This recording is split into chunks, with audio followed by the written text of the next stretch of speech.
At my husband's executive dinner, his boss looked me up and down and said, "Must be exhausting being arm candy for a real entrepreneur.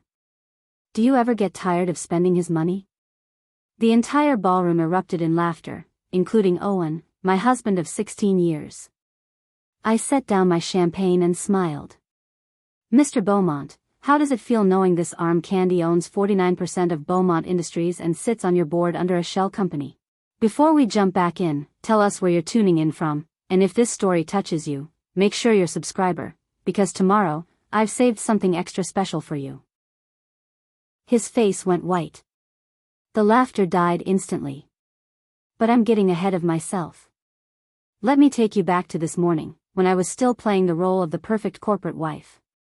The alarm goes off at 5:15 a.m., but I've been awake for 20 minutes already. Old habit. I slip out before Owen's third snooze, starting the choreography I've perfected over the years. In the kitchen, I prepare his power breakfast. Egg white omelette, kale smoothie, whole grain toast with exactly 1 tablespoon of almond butter. He's speaking at the investors' conference today. My notes are already printed, color-coded by section, waiting on his briefcase. "Amanda, where's my navy brioni?" Owen's voice carries from upstairs. The suit is exactly where I hung it last night after picking it up from the dry cleaners, but asking me to fetch it is part of our morning ritual. It reminds us both of our roles. I climbed the stairs with his coffee, black, 2 sugars, in the mug his company gave him for Executive of the Year. An award I wrote the nomination letter for. "The Collins presentation is today," I say, handing him the tie that matches. "You'll want to emphasize the Q3 projections on slide 14. Right, the Collins thing." He doesn't look up from his phone. "Don't wait up tonight. Beaumont Group dinner at the plaza. Black tie would be appropriate." Appropriate. After all these years, I've become something that's either appropriate or inappropriate. Never just myself. Beaumont Group? I keep my voice carefully neutral. "That's the investor everyone's been talking about." "The investor WHO's been funding half of Manhattan," Owen corrects, adjusting his cufflinks.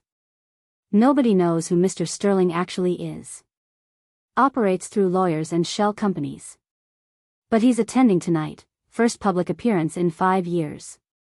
Harrison wants all senior executives there to make an impression. If only he knew." Owen Hansen. When I met him at a Columbia Business School mixer all those years ago, he was charming, ambitious, full of ideas that sparkled like champagne bubbles. I was finishing my MBA with a focus on venture capital and private equity. Top of my class. 3 firms were competing for me: Goldman Sachs, Blackstone, and a boutique fund that specialized in tech startups. I chose Owen instead. He needed help with his first company, a social media analytics platform. "Just for a year," he'd said. "Help me get this off the ground, and then you can go back to your career. We'll be partners. Equals." That was 16 years ago. I'm still helping. He's had 4 companies. 2 failed spectacularly. 1 was acquired for enough money to make us comfortable.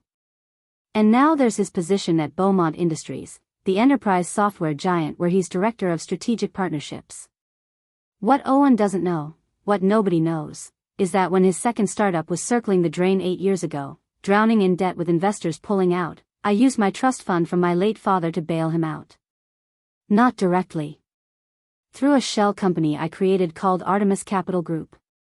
My father, Alfred Golding, had been a real estate developer in Boston. When he died suddenly of a heart attack, he left me $4.2 million. Owen knew about the inheritance. What he doesn't know is that I told him it was $400,000, and that I'd invested it in safe mutual funds. Instead, I built an empire. I started small.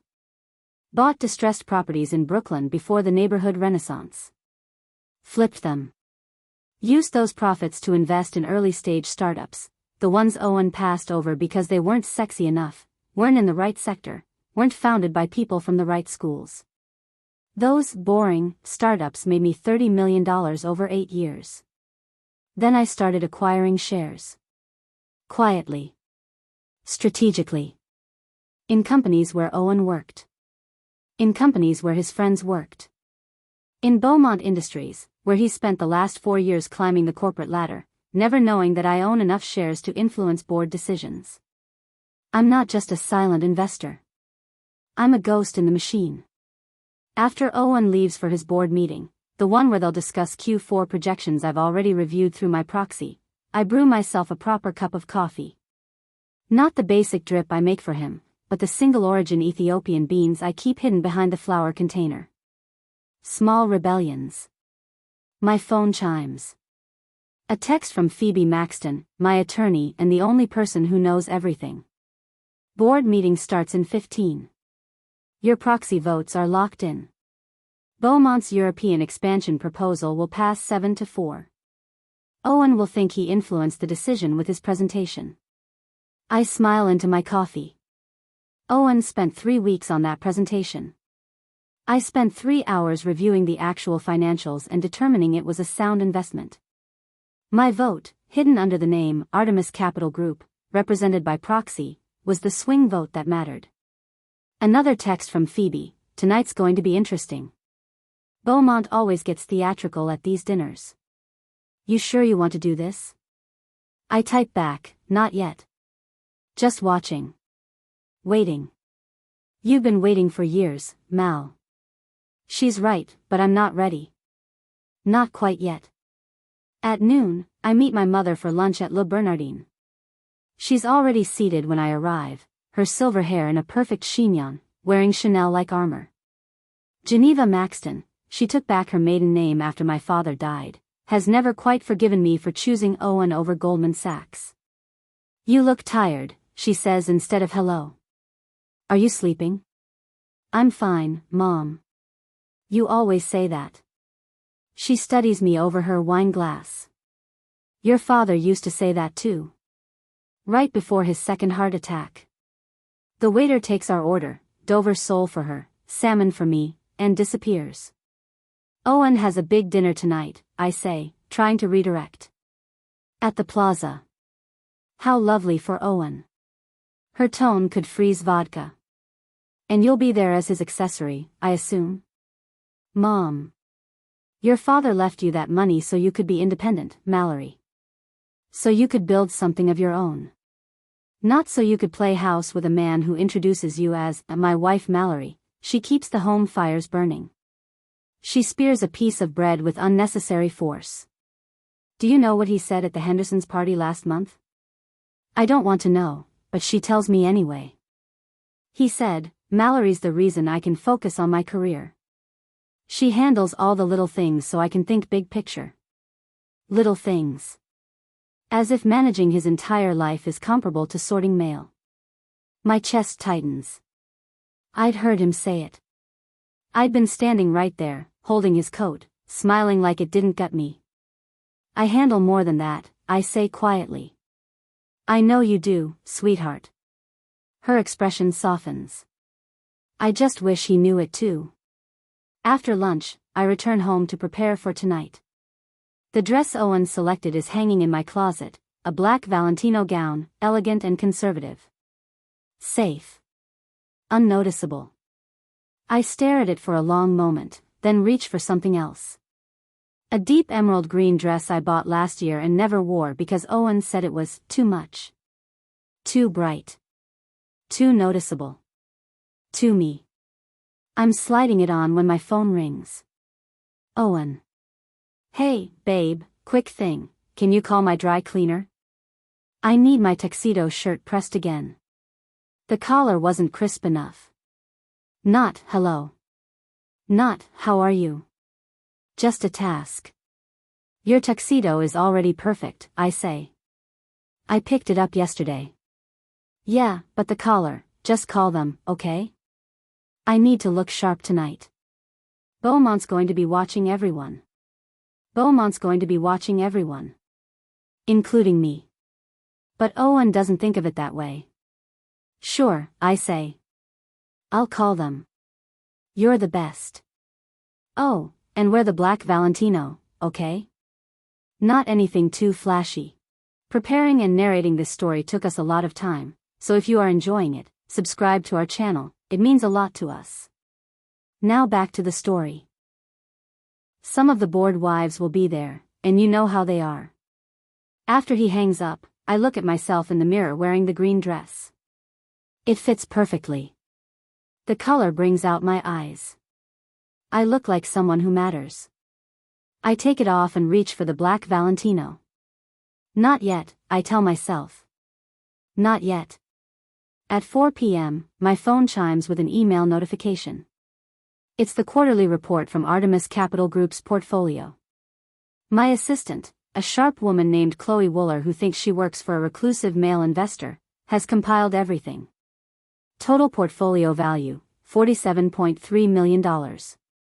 Beaumont Industries shares, 49% ownership through various shell companies and trusts. Owen's salary at Beaumont, $320,000 per year. The bonuses he's so proud of, the stock options he brags about to his friends, the corner office with the view, all of it exists because I bought enough shares 8 years ago to influence the board's hiring decisions. When they were looking for a director of strategic partnerships, I made sure Owen's resume landed on the right desk. Made sure the interview process favored his strengths. Made sure his impressive negotiation skills got him the job. I built his career from behind the scenes. And tonight, at the plaza, surrounded by the men who think they run everything, I'll sit quietly in my appropriate black dress and let them believe I'm just Owen's pretty wife. But I'm watching. Always watching. Because the thing about being overlooked is that you see everything. The Plaza Hotel rises above Fifth Avenue like a French chateau transplanted to Manhattan. Its limestone facade glows gold in the early evening light, and doormen in burgundy uniforms usher guests through brass-trimmed doors that have welcomed everyone from presidents to movie stars. Owen pulls up in his Tesla, the one I lease through one of my LLCs, though he thinks his company subsidizes it, and hands the keys to the valet with the casual confidence of someone who belongs here. "Remember," he says, adjusting his bow tie in the rearview mirror one last time, "Beaumont's wife Georgina will probably try to talk to you about her charity thing. Just smile and nod. Don't commit to anything without checking with me first." "Got it," I say, smoothing my black Valentino dress. "And if anyone asks what you do, just say you manage our household and investments. Keep it vague. Some of these guys can be weird about their wives working. Manage our investments." If only he knew. We walk through the lobby, all marble columns and crystal chandeliers, toward the grand ballroom. I can hear the cocktail hour buzz before we even enter, the clink of glasses, the carefully modulated laughter of people networking, the string quartet playing something by Vivaldi. The ballroom is excessive in that old money way. Gilded everything. Floor-to-ceiling mirrors that multiply the crowd into infinity. Tables draped in cream silk with centerpieces of white orchids that probably cost more than most people's monthly rent. "Owen. There you are." A booming voice cuts through the ambient noise. Alfred Beaumont strides toward us, all 6'3" of him, silver hair swept back like a 1980s corporate raider. He's wearing a tuxedo that probably cost more than a used car, and his smile doesn't quite reach his eyes.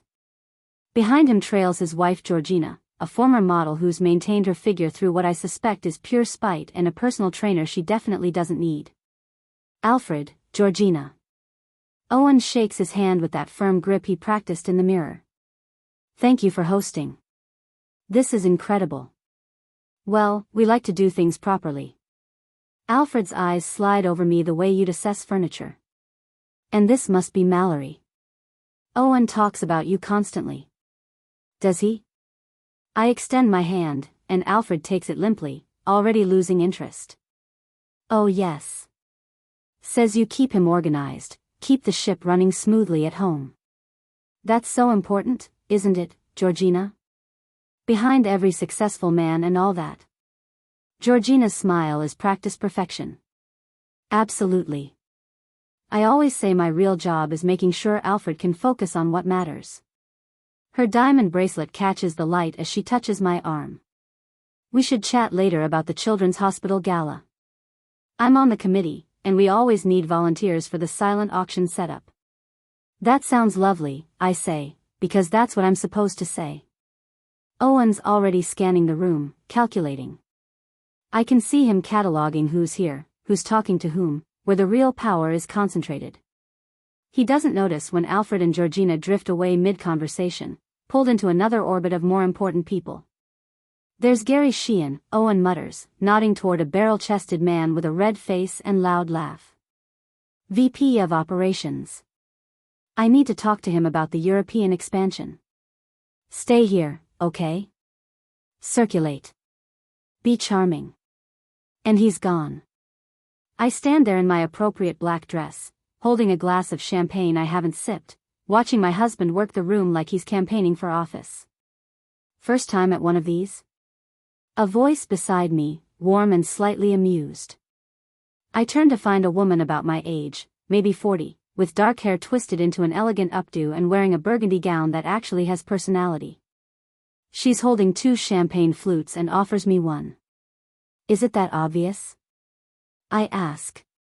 Only because you look like you're doing math in your head instead of pretending to enjoy yourself. I'm Chloe, by the way. Chloe Wooler. My heart skips. Chloe Wooler. My assistant. The one who manages my portfolio and thinks she works for a reclusive male investor named Marcus Golding. Chloe has no idea that Marcus Golding, my alter ego, is married. As far as she knows, he's a reclusive bachelor who prefers email communication. Meeting Owen's wife wouldn't raise any flags. Mallory Hanson, I manage, accepting the champagne. See? I've been to enough of these things to recognize the body language.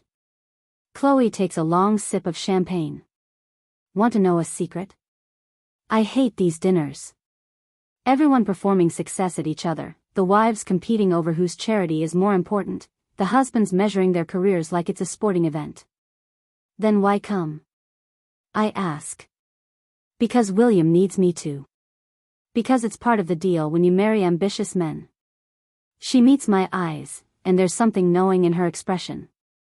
But that doesn't mean we have to enjoy it. Come on, let me introduce you to the only other interesting people here, the caterers. They have the best gossip. I follow her toward the catering station, grateful for someone who doesn't immediately try to categorize me as just Owen's wife, completely unaware that this woman manages $47 million of my money and has no idea I'm her actual employer. The irony is delicious. So, Chloe says as we reach the edge of the room, what do you actually do, Mallory? And please don't say, support my husband's career. I've heard that line 17 times tonight. I smile. I manage investments. Really? What kind? Before I can answer, a microphone squeals with feedback. Alfred Beaumont has taken position at the podium, tapping the microphone with his thick fingers. Ladies and gentlemen, if you'll take your seats, dinner is about to be served. The calm before the storm is ending. I don't know it yet, but in 45 minutes, my entire carefully constructed hidden life is about to explode. The seating arrangement is strategic, as everything at these dinners is. Owen and I are at table 7, close enough to the head table to matter but far enough to know our place. Owen deflates slightly when he sees our position. He was hoping for table 3 or 4, but recovers quickly with his networking smile. At our table, Gary Sheehan, the VP of Operations, and his wife Patricia, who won't stop talking about their summer house in the Hamptons. William Wooler, Chloe's husband, who nods politely but keeps checking his phone under the table. An executive named Ian Maxton, who I recognize from board meeting minutes. He voted against Owen's project twice last year. And 2 empty seats that remain empty until the salad course arrives. Sorry we're late. A man slides into the chair next to Owen, bringing with him a cloud of expensive cologne and entitlement. He's maybe 35, with slicked back hair and a Patek Philippe watch he keeps adjusting so everyone notices it. Traffic was murder coming from Connecticut. No worries, Owen says, immediately shifting into eager mode.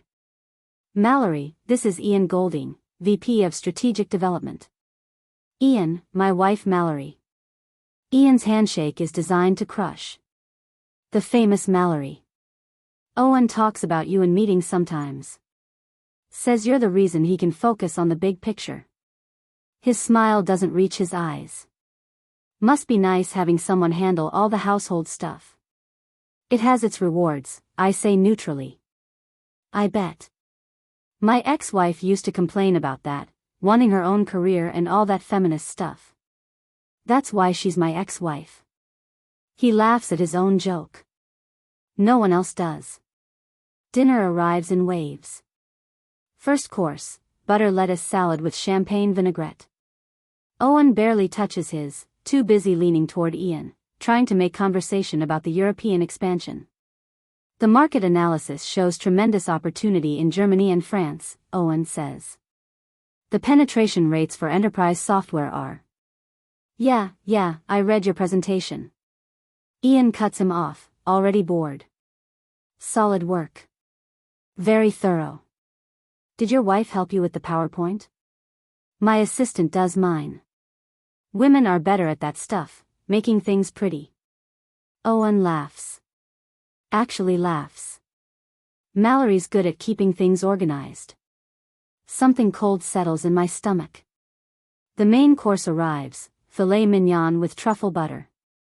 Ian orders another scotch and becomes progressively louder with each sip.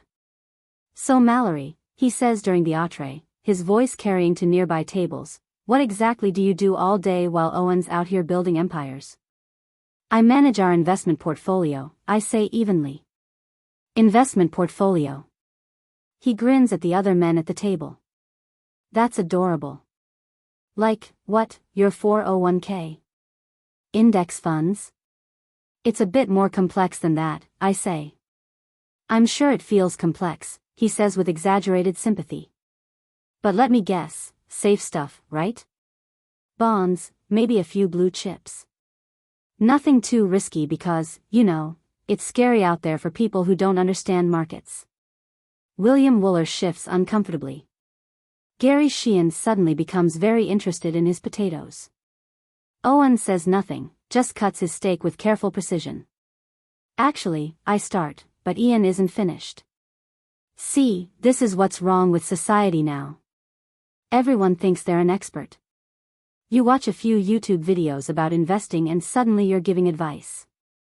He takes a long drink of his wine. The real game, mergers, acquisitions, private equity, that takes years of experience. It takes instinct. It's not something you learn from a blog.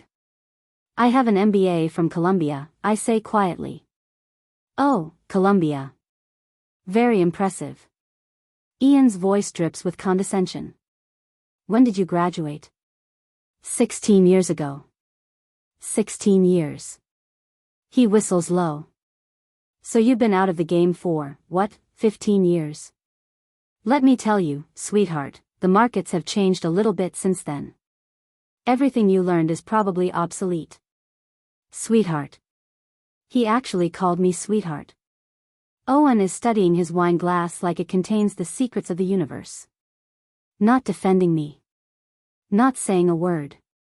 The fundamentals don't change that much, I say, my voice still calm but something underneath starting to crack. The fundamentals. Ian mimics my tone, and Patricia Sheehan actually giggles. That's adorable. That's like saying you understand football because you watched the Super Bowl once. He turns to Owen. No offense, man, but you might want to manage the actual investments yourself. Can't have the household money disappearing because someone read an article about crypto. The table laughs. Not nervous laughter. Real laughter. And Owen, my husband, the man whose career I built, whose failures I've covered, whose success I've orchestrated from the shadows, he smiles and shakes his head like I'm an amusing child. Mallory means well, he says. Means well. Dessert arrives, chocolate torte with raspberry coulis, but I can't taste it. Ian has moved on to talking about his boat, his second home, his recent golf trip to Scotland. The conversation flows around me like I'm a rock in a stream. Unmoving. Unimportant. Unseen. Then Alfred Beaumont stands at the podium again, microphone in hand. Before we conclude this evening, I want to recognize some of our outstanding team members. His voice booms across the ballroom. These dinners aren't just about business, they're about family. The Beaumont Industries family. He starts calling names. Gary Sheehan for his operational efficiency. William Wooler for his technical innovations. Ian Golding for his strategic vision. And Owen Hansen, Alfred continues, for his exceptional work on our international expansion initiative.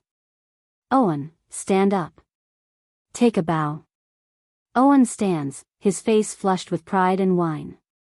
The room applauds. Owen's the kind of dedicated professional we value at Beaumont, Alfred says. The kind who understands that success requires sacrifice and focus. The kind who has a support system at home that allows him to give his all to this company. Support system. Like I'm infrastructure. Like I'm plumbing.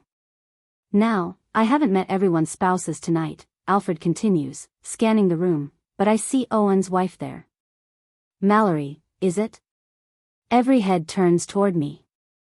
I'm suddenly pinned in spotlights and stares. Stand up, dear, don't be shy. I stand because refusing would cause a scene. There she is. Alfred's smile is magnanimous, kingly. You know, Owen tells me you keep everything running smoothly at home. That must be exhausting, being arm candy for a real entrepreneur. Do you ever get tired of spending his money? The ballroom erupts in laughter.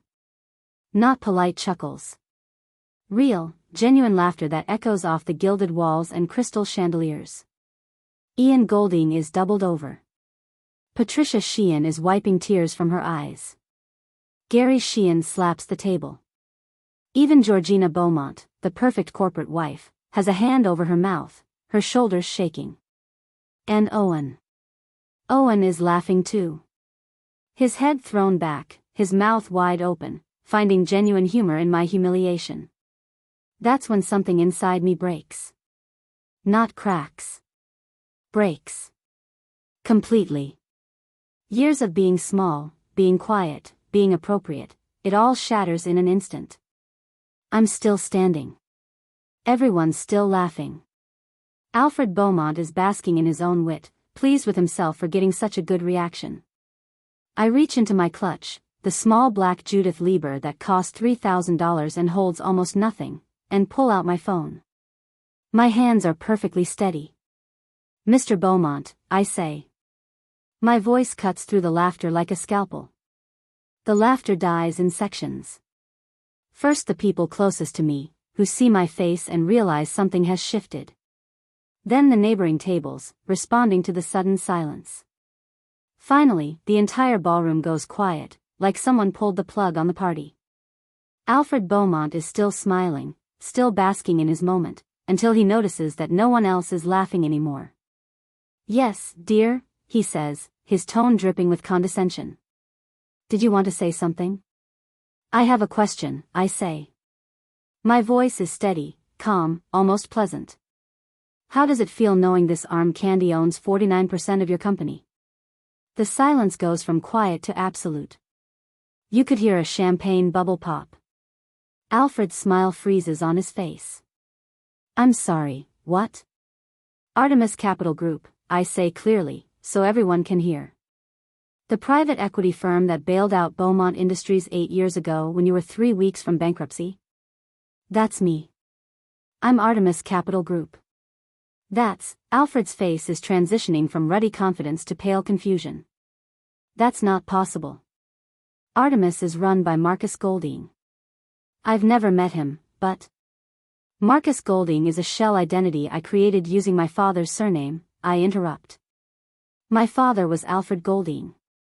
He died 16 years ago and left me $4.2 million. I used that money to build a $47 million portfolio. And I used part of that portfolio to buy 49% of your company through various shell corporations and trusts. Alfred's mouth opens and closes like a fish drowning in air.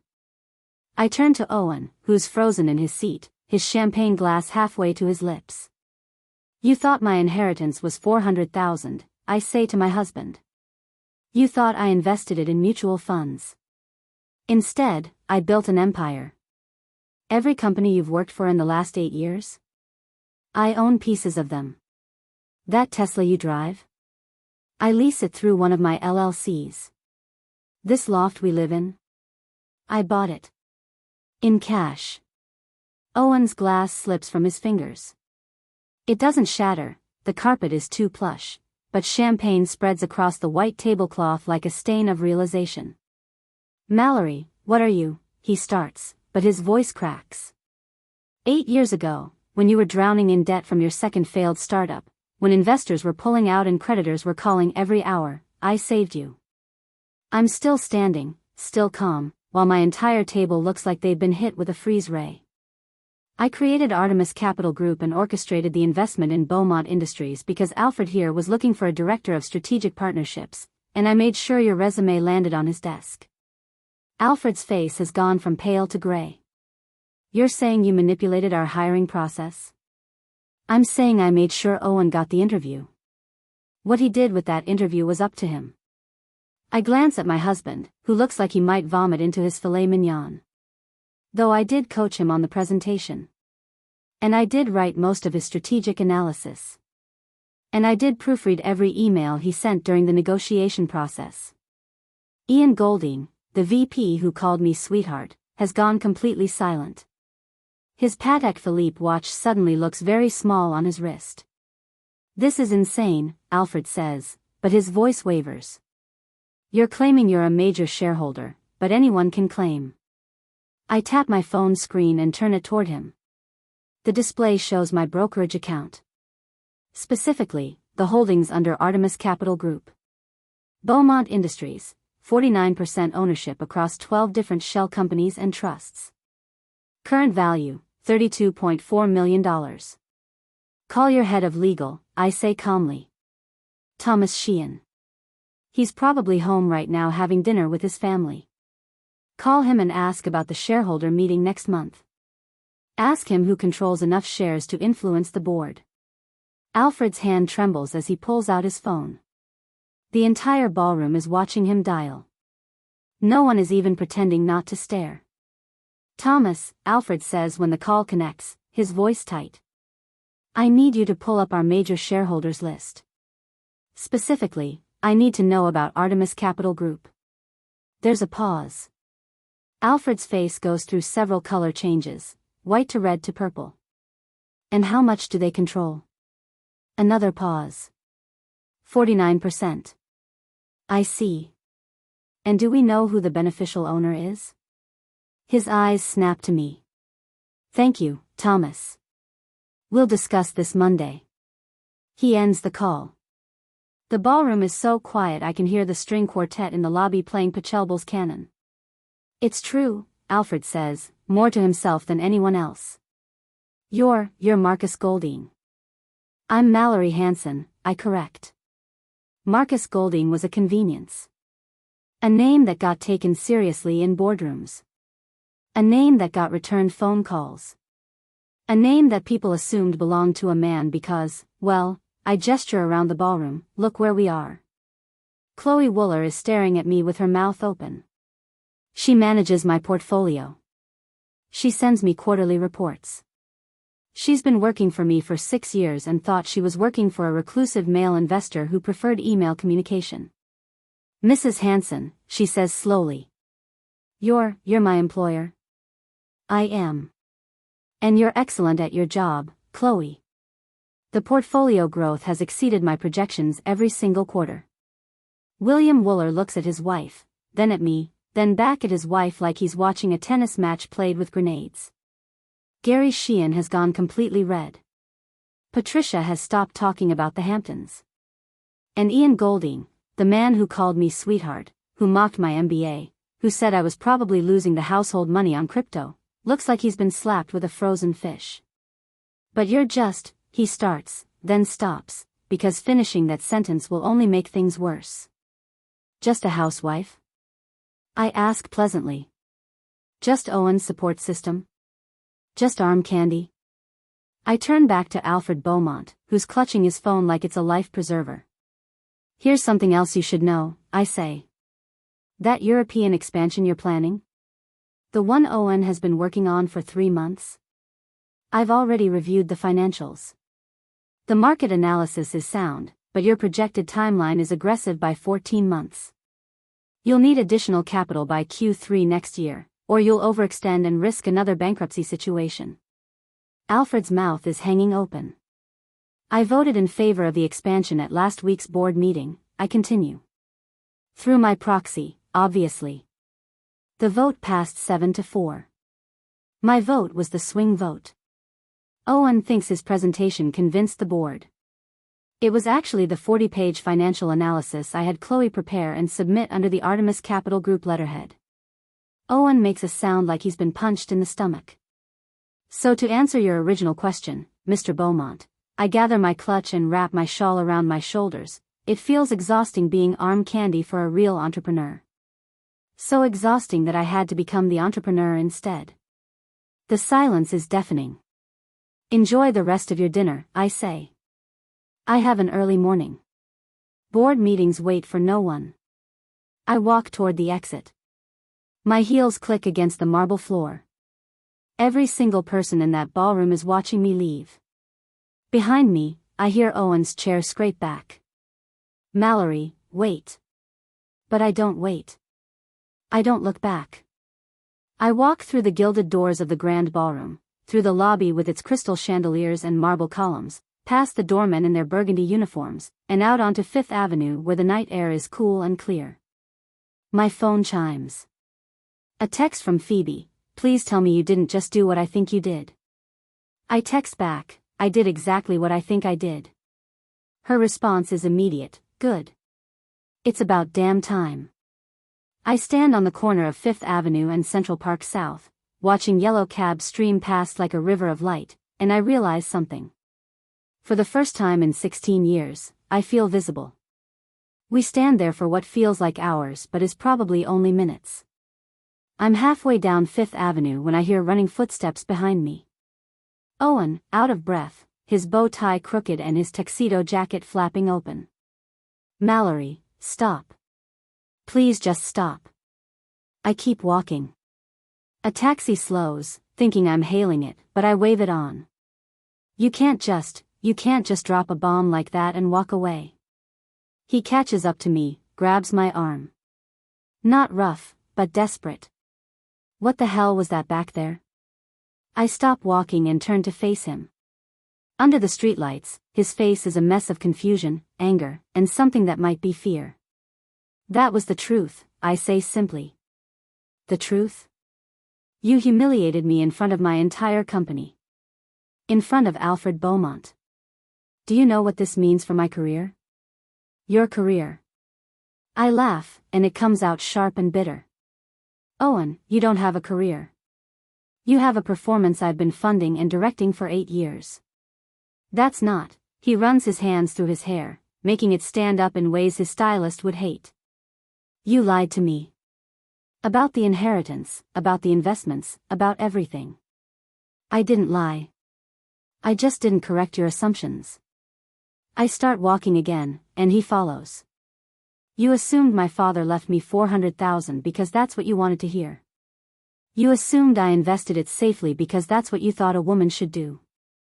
You assumed I spent my days managing our household because you couldn't imagine me doing anything else. Because you let me think that. For all these years, Mallory. All this time playing pretend? Making me look like an idiot? We've reached the entrance to Central Park. I stop at the stone wall, looking out at the darkness and the scattered lights beyond. I wasn't trying to make you look like anything, I say quietly. I was trying to save you. Your second startup was failing. You were drowning in debt. Creditors were threatening lawsuits. Do you remember that night you came home and said you were going to have to declare bankruptcy? His face changes. That was 8 years ago. 8 years ago, I created Artemis Capital Group. I used my inheritance, my real inheritance, to position myself to buy into Beaumont Industries when they were desperate. And I made sure that when Alfred needed someone for that director position, your name came up. Why? His voice cracks. If you had all this money, all this power, why didn't you just tell me? We could have been partners. Real partners. Could we? I turned to face him fully. The last time I tried to give you business advice, remember? 3 years ago, when you were considering that merger with TechCore? I suggested you look at their debt-to-equity ratio before signing.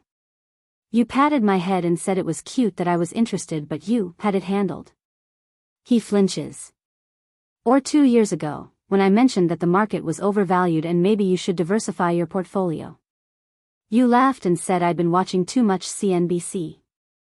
Then the correction happened 6 months later, exactly like I predicted, and you lost 40% of your investments.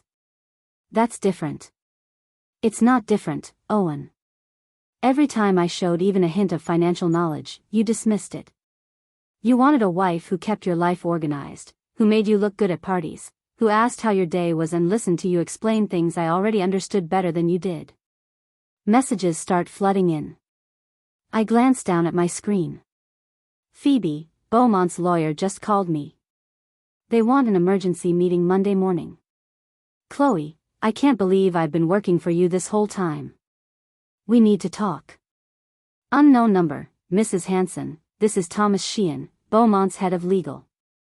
We need to discuss your holdings. Another unknown number, this is Alfred Beaumont. I think we got off on the wrong foot tonight. Perhaps we could meet? Your phone's blowing up, Owen says, his voice hollow. Probably. I silence it and put it back in my clutch. This is what happens when you stop being overlooked. People suddenly have a lot to say to you. A group of tourists walks past us, laughing about something, completely unaware that they're witnessing the end of a marriage. Did you ever love me? Owen asks suddenly. Or was this all some long game? Some revenge plot? The question catches me off guard. I look at him, really look at him, and see the man I fell in love with all those years ago. Charming, ambitious, full of ideas. Before the dismissals. Before the condescension. Before he turned me into furniture. I loved you so much I gave up Goldman Sachs, I say softly. I loved you so much I used my father's entire legacy to save your failing company. I loved you so much I spent years making you successful while pretending to be less than I am. Then why? Because tonight, when Alfred Beaumont called me arm candy and made a joke about me spending your money, you laughed. My voice breaks just slightly. You laughed, Owen. Not nervously. Not uncomfortably. You genuinely found it funny that your boss was humiliating your wife. He opens his mouth to argue, but nothing comes out. Because he knows it's true. I loved you, I continue. Past tense. I loved who you were. Or who I thought you were. But somewhere along the way, you started believing your own performance.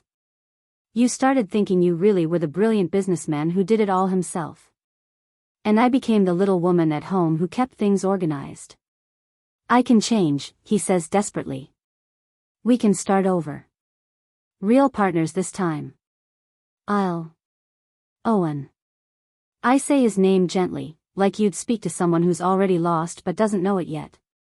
When Alfred called me arm candy, what was your first thought? He hesitates. Be honest, I press. What went through your mind? I thought, he swallows hard. I thought it was kind of funny. Because you were wearing that black dress and you looked beautiful and you were there supporting me like always, and I thought. You thought I was exactly what he said I was. Silence. That's the problem, I say. You didn't think it was insulting because you actually see me that way. Not consciously, maybe. But deep down, that's who I am to you. The beautiful wife who makes your life easier. My phone chimes again. I ignore it. Monday morning, I say, Beaumont's legal team is going to contact you. They're going to have questions about your role, about what you knew, about whether you've been trading on insider information. His eyes widen. I didn't, I had no idea you were. I know you didn't. That's going to be your defense. I adjust my shawl against the cool night air. My attorney will provide documentation showing that you had no knowledge of my holdings. You'll be fine. Probably. Probably. Your career at Beaumont is over, I say bluntly. Even if they don't fire you outright, you'll never be able to work there knowing everyone knows your wife is the one with the real power. Your ego couldn't survive it. Jesus, Mallory. He leans against the stone wall, suddenly looking much older than 42. You've really thought this through. I've had a long time to think it through. Another text. This time I look. Ian Golding, Mrs. Hanson, I want to apologize for my behavior tonight. It was inappropriate and unprofessional. If there's anything I can do to make amends. I show Owen the message. Ian Golding is begging you for forgiveness, he says, reading it with disbelief. Ian Golding, who spent all dinner mocking you. He's begging the person who controls 49% of his company and could recommend his termination to the board. Are you going to? I don't know yet, I say honestly. I need to review his performance metrics. See if his value to the company outweighs his personal failings. Owen laughs, a broken, desperate sound. Listen to yourself. You sound like a CEO. I am a CEO, Owen. I just never bothered to put it on a business card. We stand there in the cool night air, the city humming around us with its endless energy. Yellow cabs blur past. A street vendor is selling pretzels on the corner. Somewhere in the distance, sirens wail. Normal life, continuing as if my world hasn't just fractured into 1,000 pieces. I should go back, Owen says finally. I left my coat. My phone. Everything. You should. He doesn't move. Are you coming home tonight? I don't know. The truth is I haven't thought that far ahead. I've spent years planning every move carefully, and tonight I threw all the planning out the window. Probably not. Where will you go? I have options. I have 17 properties across 3 states, actually. Owen knows about exactly one of them. Don't worry about me. Don't worry, he stops himself, recognizing the absurdity. You're right. You don't need me to worry about you. You never did. My phone rings this time, not just a text. Phoebe's name flashes on the screen. I need to take this, I tell Owen. He nods and starts walking back toward the plaza, his shoulders hunched, his confident stride completely gone. I watch him disappear into the Manhattan night, and something in my chest tightens. Not regret. Something else. The ending of something that was already over but neither of us wanted to admit. Phoebe, I answer. You beautiful, crazy, terrifying woman. Phoebe's voice is a mix of admiration and exasperation. I've gotten 7 calls in the last 20 minutes. Beaumont's lawyer wants a meeting. His head of PR wants a meeting. 2 board members want conference calls. And someone from the Wall Street Journal somehow got my number and wants a comment about that a mysterious investor revealed at dinner party. It's going to stick, isn't it? The whole thing. Oh, it's already trending on financial Twitter. Someone made a meme of you with the caption, I'm not trapped in here with you, you're trapped in here with me. Despite everything, I smile. What do you want me to tell them? Phoebe asks, her tone shifting to serious. Because right now, we have maximum leverage. Beaumont is panicking. The board is scrambling. If you want to make changes, real changes, now is the time. I walk towards Central Park's entrance, needing the quiet darkness away from the street lights and traffic. Monday morning, I say slowly, thinking it through, I want a full emergency board meeting. All members present, no proxies. I want the last 5 years of executive compensation reports, expense accounts, and performance reviews. And I want a forensic audit of every department head spending. That's going to take weeks to compile. They have 72 hours. I can hear Phoebe typing furiously on her laptop. What else? I want Ian Golding's complete file. Every project he's managed, every decision he's made, every expense he's claimed. If he's been running that department efficiently, fine. If he's been coasting on arrogance and connections, I want documentation. Noted. What about Owen? The question hangs in the air. What about Owen? Owen gets a severance package, I say finally. Generous but not excessive. 6 months' salary, continued health insurance for a year, and a neutral reference. He doesn't get destroyed. He just doesn't get protected anymore. That's more gracious than he deserves. Maybe. But I'm not doing this for revenge, Phoebe. I'm doing this because I'm tired of pretending to be less than I am while incompetent men get rewarded for mediocrity. More typing. This is going to get ugly. You know that, right? Beaumont's going to fight. The old guard on the board is going to push back. You're going to be in the spotlight whether you want it or not. I know. And your marriage? I look up at the dark trees of Central Park, their branches silhouetted against the city glow. My marriage ended tonight. We just haven't filed the paperwork yet. I'm sorry, Mal. I know that's not. Don't be sorry. I'm not. And it's true. I feel lighter somehow, like I've been carrying something heavy for so long I forgot what it felt like to stand up straight. I'm tired. And angry. And maybe a little scared. But I'm not sorry. Good. Because after tonight, you can't go back to being hidden. You know that, right? Marcus Golding is dead. Artemis Capital Group is going to have a face now. Your face. I know. Media is going to want interviews. Think pieces about women in finance, about hidden power. Every business school is going to want you for guest lectures. Your life is about to get very public. The thought makes my stomach tighten, but I push through it. Then I guess I better get comfortable with visibility. That's my girl. I can hear the smile in Phoebe's voice. Okay, I'm drafting a statement for Monday morning. Professional, powerful, no apologies. I'll send you the draft in an hour. Make it clear that Artemis Capital Group expects certain standards from companies we invest in.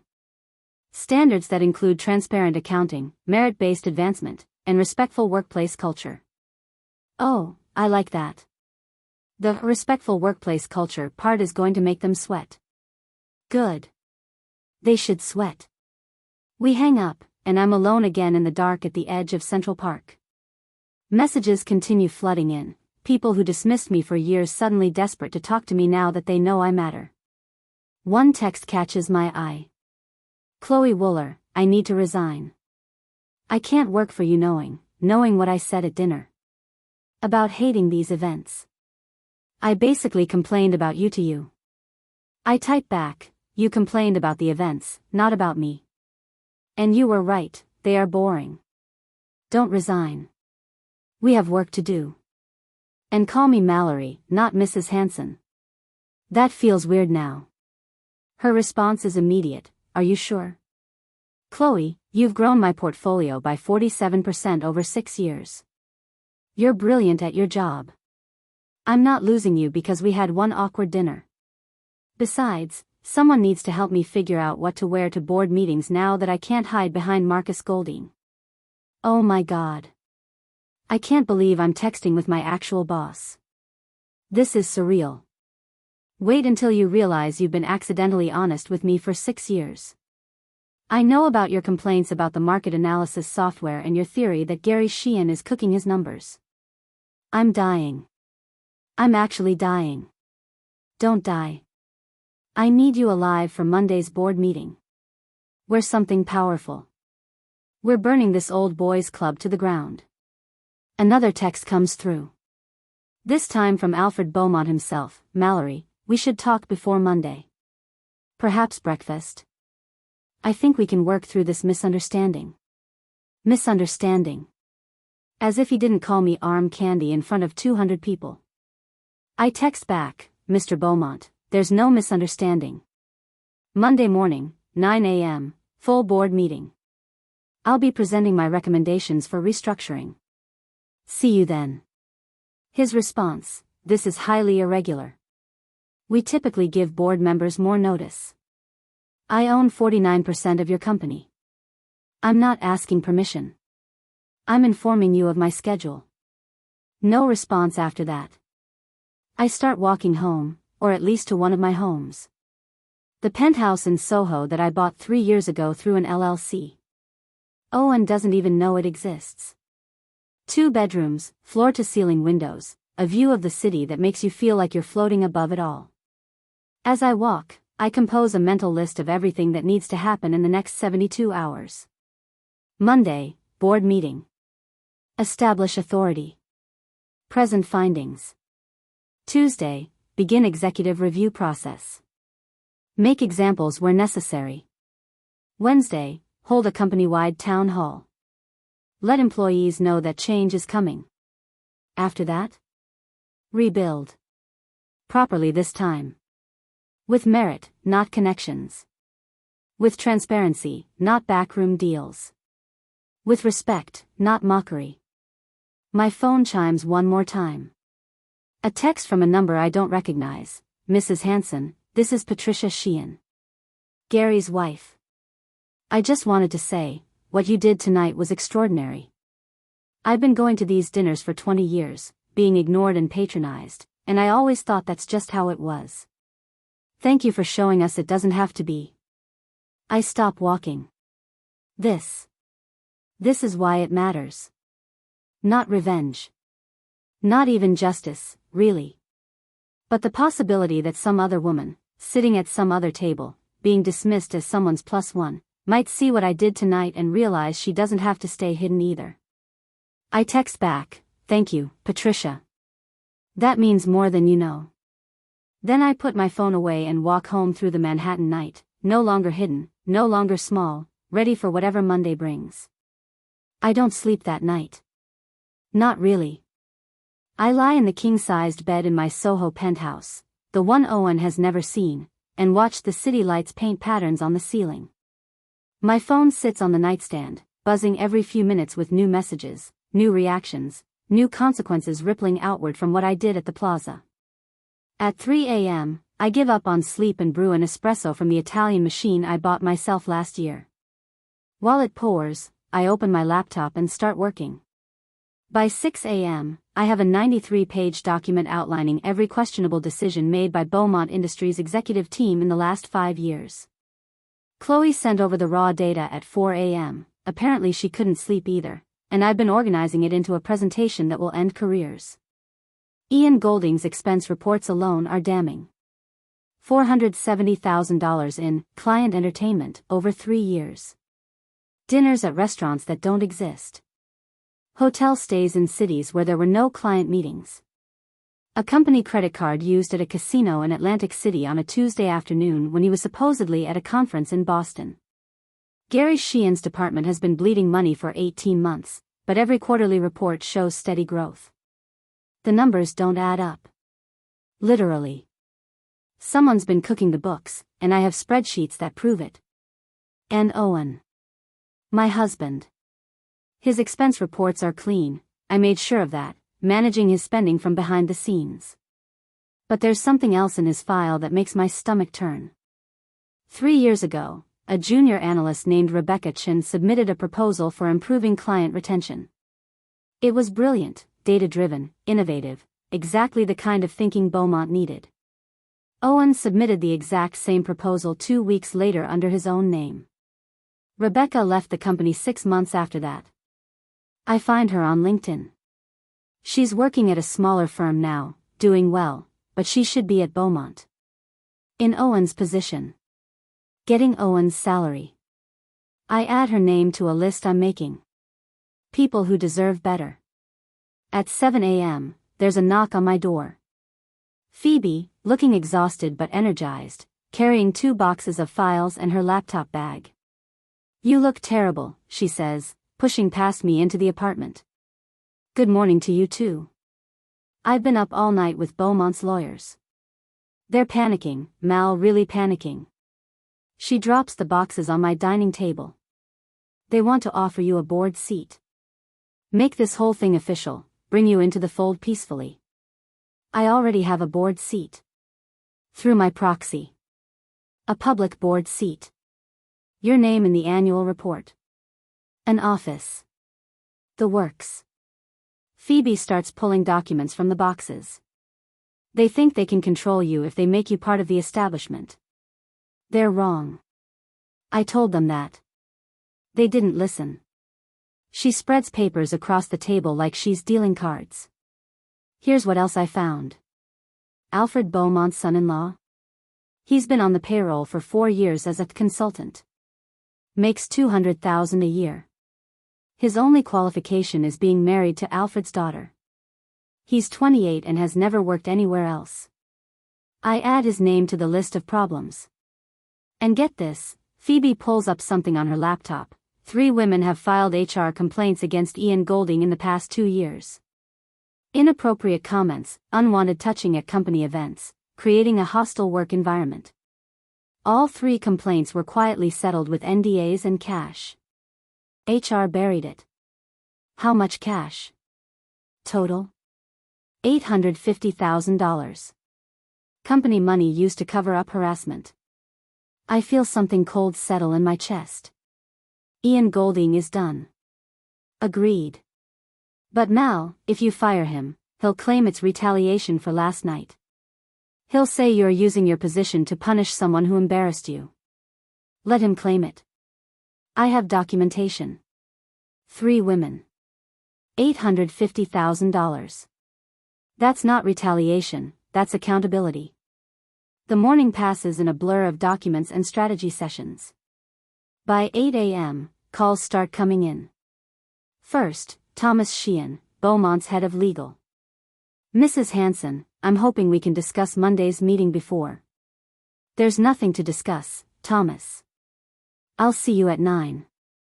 With all respect, this is highly unorthodox. Board members typically. I'm not a typical board member. I'm the majority shareholder acting through proxy. There's nothing unorthodox about an owner examining her investment. Your investment. He says it like the word tastes bad.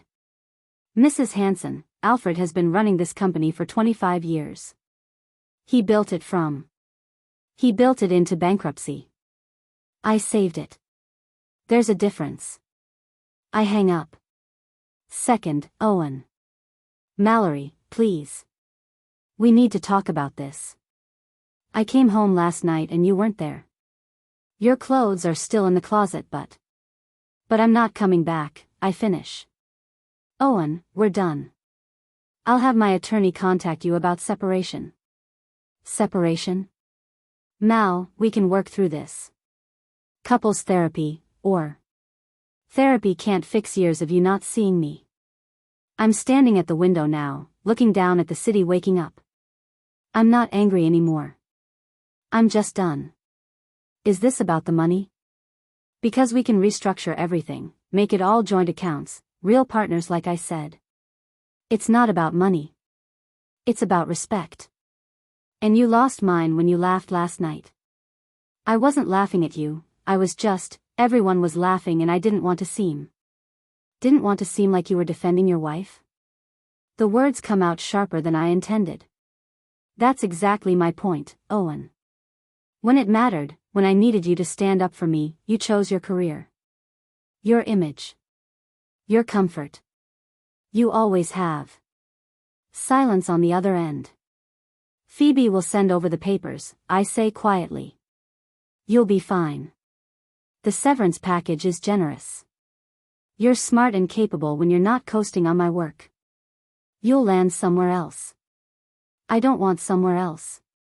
I want my wife back. That wife never really existed. She was a role I played. I'm tired of performing. I hang up before he can respond. Third, an unknown number with a 212 area code. Mallory Hanson? A woman's voice, professional but warm. Speaking. This is Jennifer Martinez from the Wall Street Journal. I'm writing a piece about your revelation at the Beaumont dinner last night, and I'd love to get your perspective. No comment at this time. All inquiries can be directed to my attorney, Phoebe Maxton. I give her Phoebe's number and hang up. That was the Journal? Phoebe asks, looking up from her laptop. First of many, I'm guessing. Oh, definitely. You're already on 6 business news sites. The hidden mogul revealed. Manhattan's secret investor. How one woman built a $47 million empire in secret. She scrolls through her tablet. Bloomberg wants an interview. CNBC wants you on Squawk Box.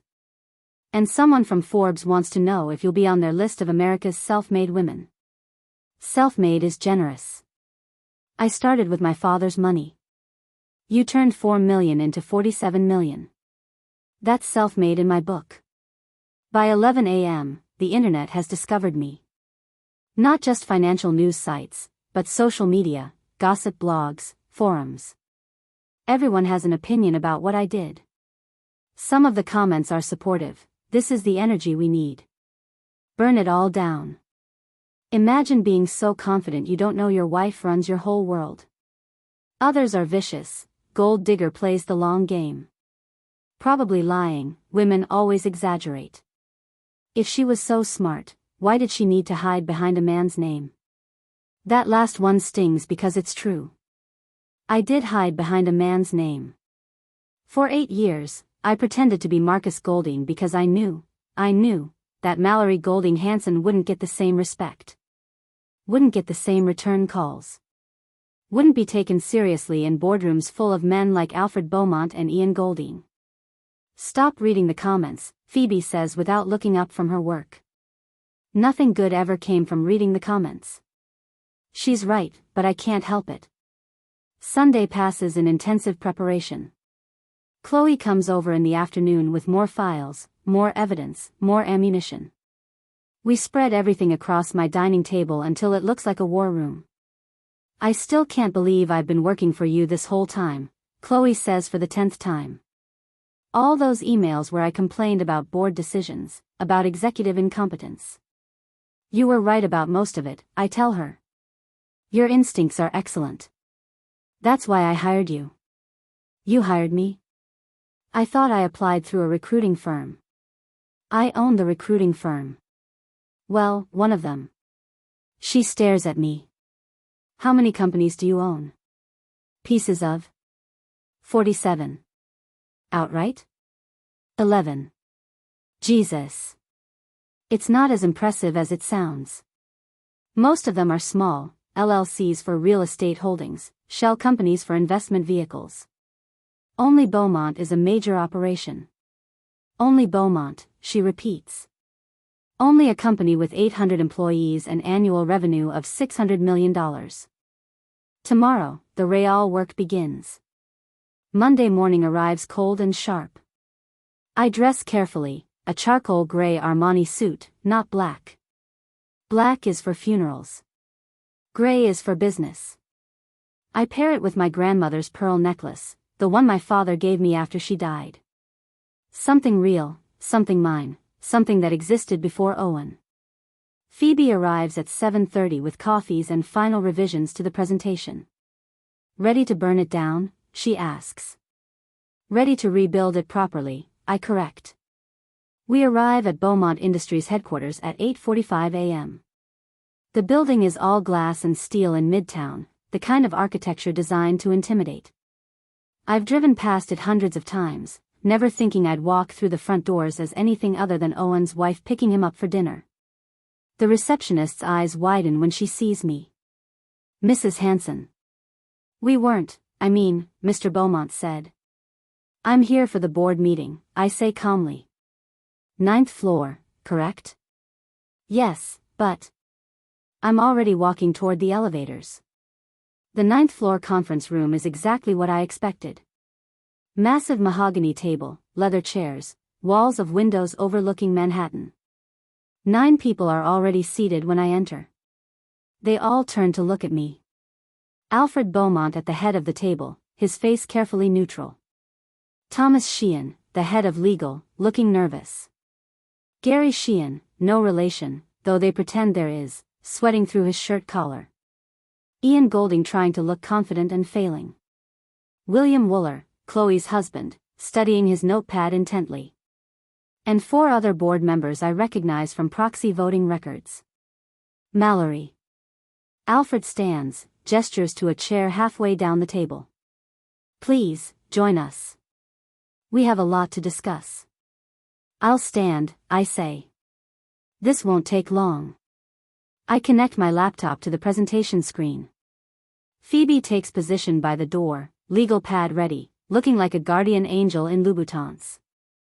Gentlemen, I begin, and the word lands with intentional weight. Thank you for accommodating this meeting on short notice.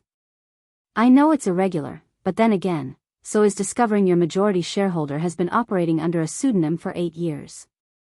Nervous laughter from a few board members. Alfred's face remains stone. I've spent the weekend reviewing operational data, financial reports, and personnel files. What I found is concerning. I click to the first slide. In the last 5 years, executive compensation has increased by 47% while median employee wages have increased by 8%. Revenue has grown, yes, but profit margins have actually decreased because of executive overhead. Click. Next slide shows Ian Golding's expense reports. Ian, you've spent $470,000 in company funds on client entertainment in 3 years. That's more than your entire department's training budget. I look directly at him. Can you name 3 clients you successfully retained as a result of this entertainment?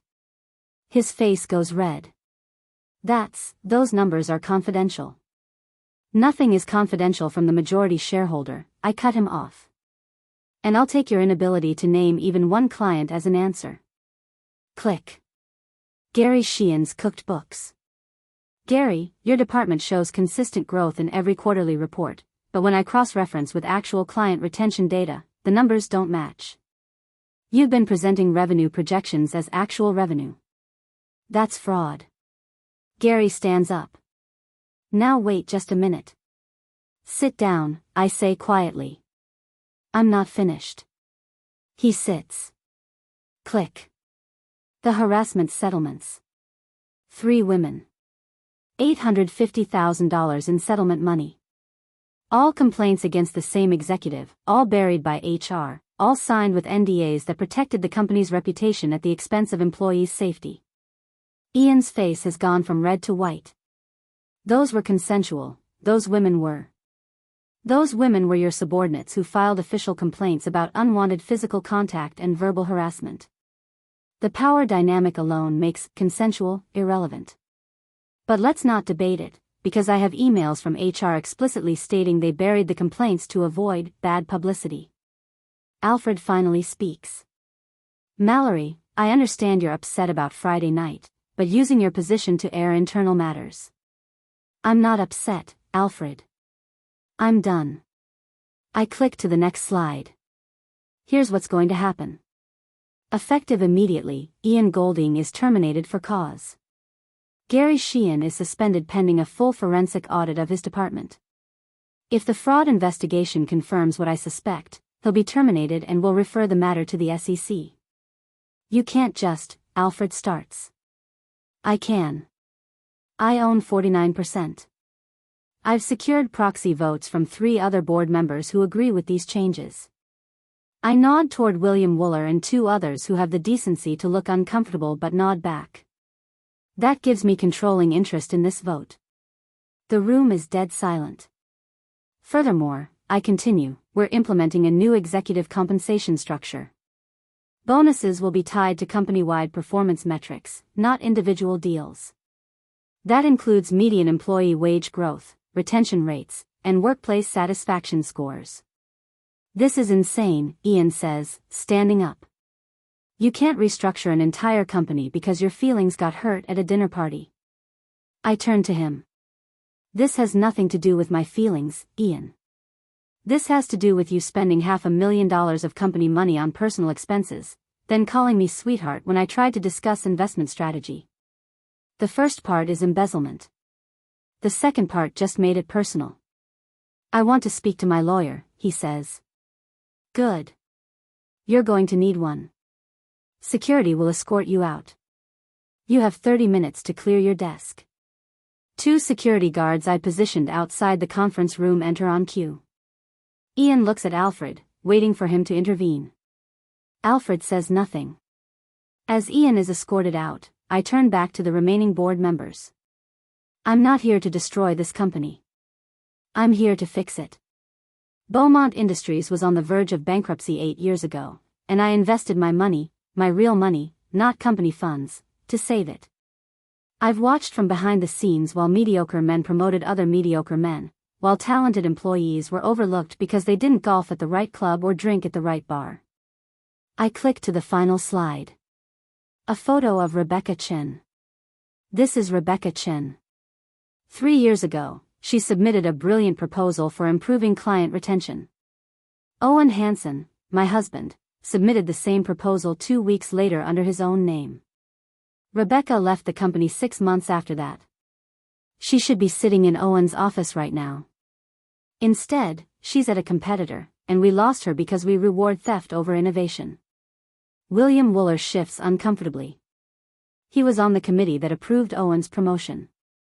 I want Rebecca Chen contacted and offered the Director of Strategic Partnerships position, I say. With a 20% increase over what Owen was making, plus options, plus a formal apology. What about Owen? Someone asks. Owen is receiving a severance package and neutral references. He wasn't malicious, just weak. There's a difference. Alfred clears his throat. Mallory, these are significant changes. The board typically takes weeks to deliberate. The board has had years to fix these problems and hasn't. I'm not asking for deliberation. I'm informing you of my decisions as majority shareholder. I close my laptop. You can accept these changes and help me rebuild this company properly, or you can fight me and I'll replace the entire board with people who actually care about merit over connections. You're talking about a complete cultural overhaul, Thomas Sheehan says carefully. That takes time, resources. It takes will, I interrupt. And I have plenty of that. Here's what else is going to change. We're hiring an independent firm to audit all executive expenses for the last 5 years. We're implementing anonymous reporting for harassment complaints. We're establishing clear promotion criteria based on performance, not relationships. And we're starting a mentorship program specifically for women and minorities who've been systematically excluded from advancement opportunities. I look around the room at faces that range from shocked to horrified to, on William Wooler's face, something that might be relief. These changes start today, I say. Anyone who has a problem with that can submit their resignation by end of business. I'll accept it without question and provide a generous severance. Nobody moves. Good. Thomas, I'll need legal to draw up the new contracts and policies. William, I want IT to prepare a company-wide announcement about the changes. Gary, I turn to the sweating man who's been cooking books. You're on administrative leave pending audit results. Do not touch any files, do not delete any emails, and do not leave the state. Understood? He nods mutely. Excellent. Meeting adjourned. I gather my laptop and walk out, Phoebe following close behind. As we reach the elevator, she grabs my arm. That was magnificent, she says. You just took down an entire executive team in 20 minutes. I just held them accountable for 20 minutes, I correct. The taking down part happens over the next few months. Either way, magnificent. The elevator doors open, and we step inside. As they close, I catch a glimpse of the conference room through the glass walls.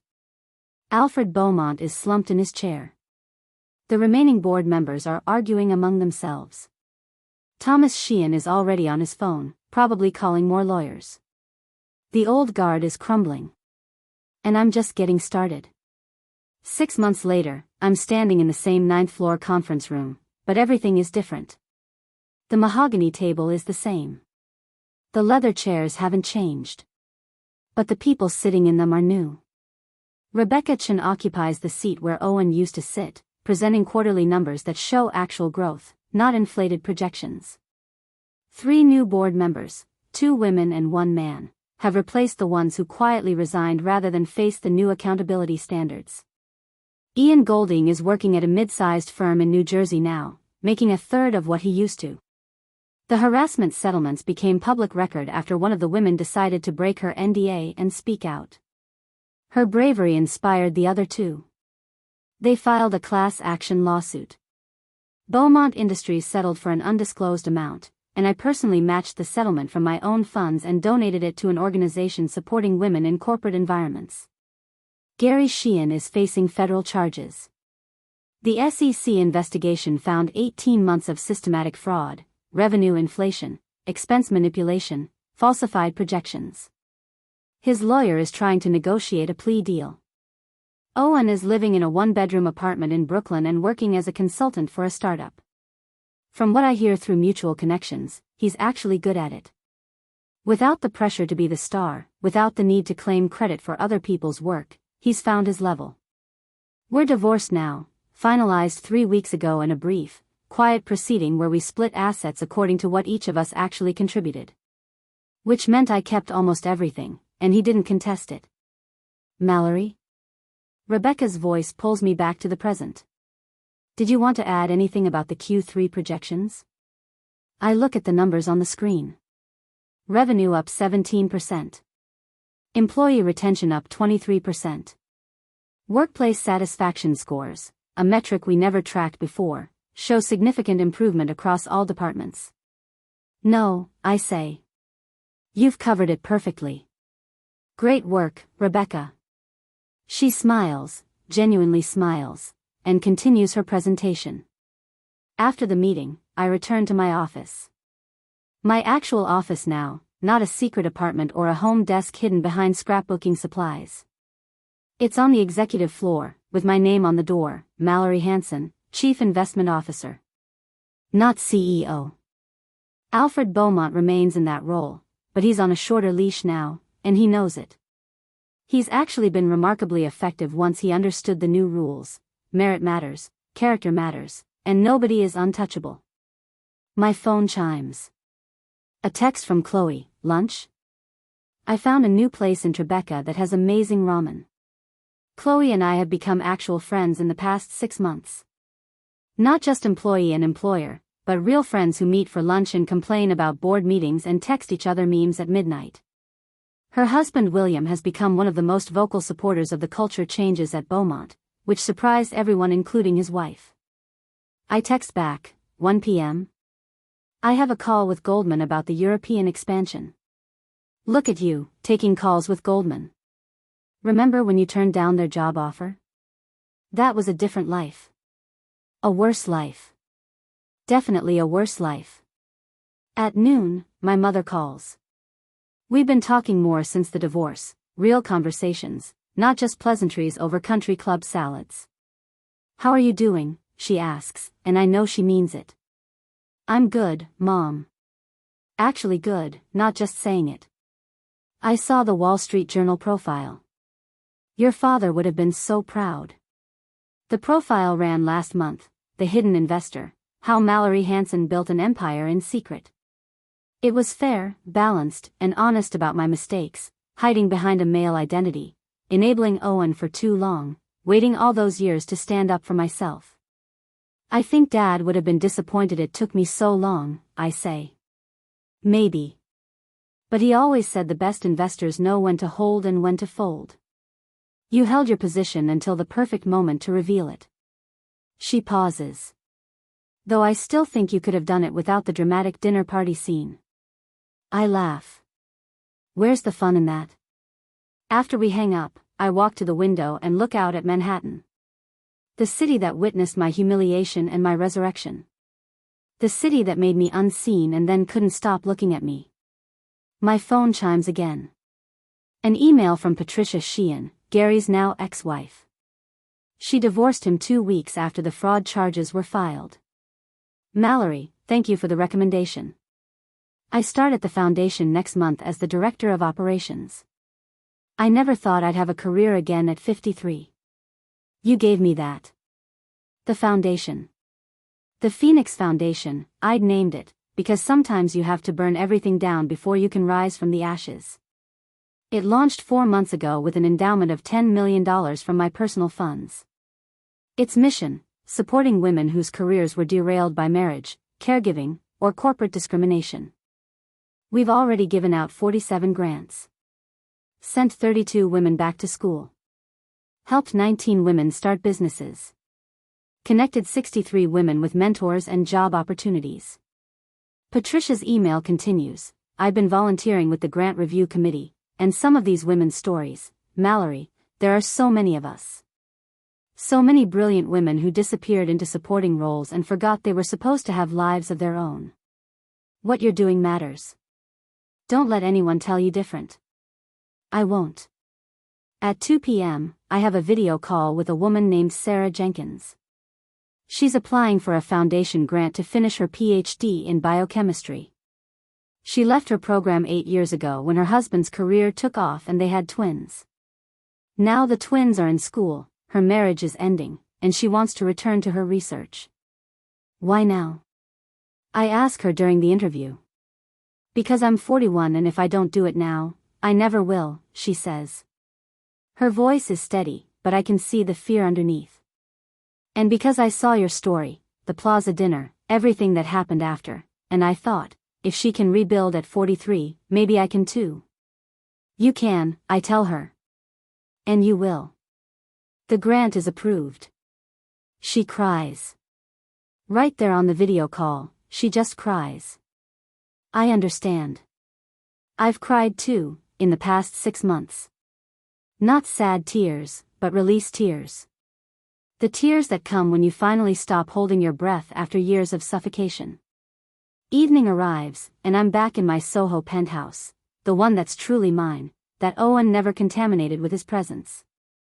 I pour myself a glass of wine, the good stuff that I no longer hide behind flower containers, and sit by the window watching the city lights. My phone shows 17 unread messages. Interview requests, speaking invitations, business proposals. Tomorrow I'm speaking at Columbia Business School about alternative investment strategies. Next week I'm on a panel at a Women in Finance conference. The month after that, I'm keynoting a symposium about workplace culture reform. I'm visible now. Undeniably, unavoidably visible. And some days, I miss being overlooked. I miss the quiet of obscurity, the safety of shadows. Nobody criticized Marcus Golding's investment strategy.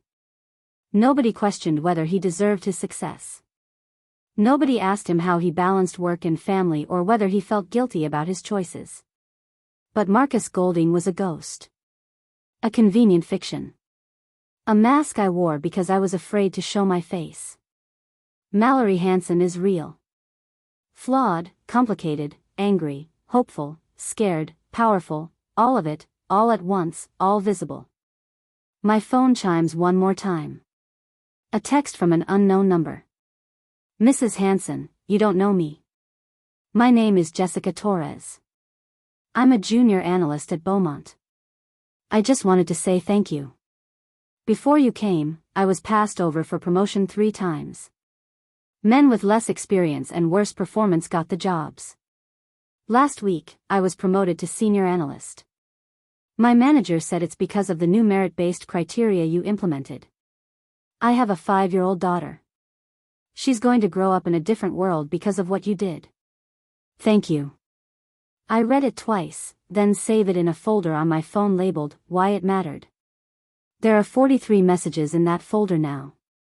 43 women whose lives changed because I finally stopped hiding. 43 reasons why that night at the plaza, as humiliating and terrifying as it was necessary. I stand at my window, glass of wine in hand, looking out at the city that tried to make me small and failed. Tomorrow there will be new challenges. More board meetings, more resistance to change, more men who think I'm an aberration that will eventually disappear. More women who look at me with hope and fear, wondering if they can do what I did. But tonight, I'm just Mallory Hansen. Not Owen's wife. Not Marcus Golding. Not arm candy or a support system. Just me. Finally, completely, unapologetically me. And you know what? Being visible is exhausting. Being authentic is terrifying. Being powerful makes you a target. But after years of being dismissed, after being laughed at in a ballroom full of people who thought I didn't matter, after building an empire in secret because I was afraid to claim it publicly, I'd rather be visible and exhausted than hidden and safe. I'd rather be real and flawed than perfect and fake. I'd rather sign the paychecks than cash them quietly. The city lights blur through my tears, good tears this time, freedom tears, and I raise my glass to the woman I was, the woman I am, and the woman I'm still becoming. To every woman who's ever been called arm candy. To every brilliant mind dismissed as decoration. To every empire built in shadows. And to the moment when we finally step into the light. Up next, you've got 2 more standout stories right on your screen. If this one hit the mark, you won't want to pass these up. Just click and check them out. And don't forget to subscribe and turn on the notification bell so you don't miss any upload from us.